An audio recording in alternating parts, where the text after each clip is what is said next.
किरण जब तक किसी की ज़िंदगी में आग ना लगा दे उसको लगता है कि उसकी ज़िंदगी में तो सुकून ही नहीं है, उसको उसकी ज़िंदगी बेरंग सी महसूस होती है।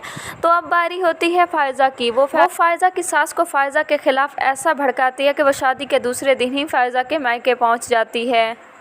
फ़ायज़ा की सास फ़ायज़ा की माँ से कहती है कि आपकी दोनों बहुएँ तो बहुत ऊँचे ख़ानदान की हैं, बड़े ही अमीर ख़ानदान की हैं, इसीलिए तो आपने उन्हें इतना हक़ मेहर लिख के दे दिया है और मेरे बेटे को तो शादी के टाइम कुछ भी नहीं दिया आपने। वो फ़ायज़ा के घर वालों से कहती है कि मेरे बेटे को भी आप 1 करोड़ रुपया दें। फ़ायज़ा के घर वाले ये बात सुनकर सब परेशान हो जाते हैं कि इन लोगों को क्या हो गया है। फ़ायज़ा बहुत परेशान होती है अपने ससुराल वालों का ये रवैया देखकर। वहाँ पर ज़रबाब भी मौजूद होता है। ज़रबाब को फ़ौरन समझ आ जाती है कि ये लगाई बुझाई तो किरण की ही है। किरण तो अंदर ही अंदर बहुत खुश होती है क्योंकि वो तो अपने मकसद में कामयाब हो गई, वो जैसा चाहती थी वैसा ही हो गया।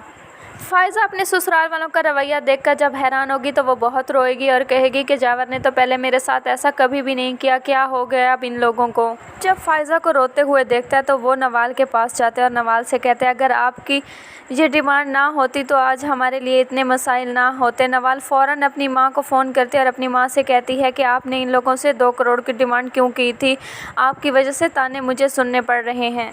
तो नवाल की माँ नवाल से कहती है कि हमने इतना हक़ मेहर इसीलिए लिखवाया था कि ताकि ज़ुहैब तुमसे दब कर रहे और उन सब घर वालों पर तुम्हारा एक रौब जमा रहे।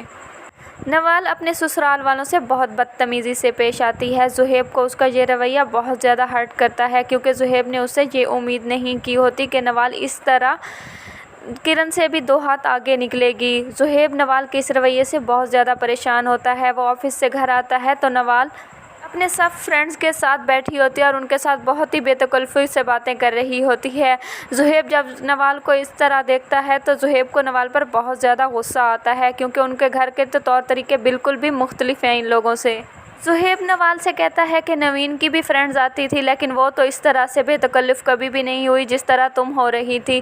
तो नवाल और भी गुस्से में आ जाती है और वो ज़ुहैब से बदतमीज़ी करना शुरू कर देती है। ज़ुहैब की वालदा ये देखकर बहुत परेशान होती है तो ज़ुहैब के वालिद ज़ुहैब की वालदा से कहते हैं कि तुमने अपनी बड़ी बहू को नीचा दिखाने के लिए किस तरह एक अमीर घर की बिगड़ी हुई लड़की को लाकर ज़ुहैब की ज़िंदगी में और भी परेशानियों का इजाफ़ा कर दिया है।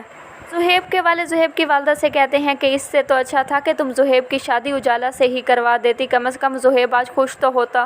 चाहत बेगम की तो दोनों बहुओं ने मिलकर उसका जीना ही हराम कर दिया। जितनी चाहत और ख्वाहिश से वो नवाल को इस घर में लाई थी उसने उसकी सारी उम्मीदों पर पानी फेर दिया।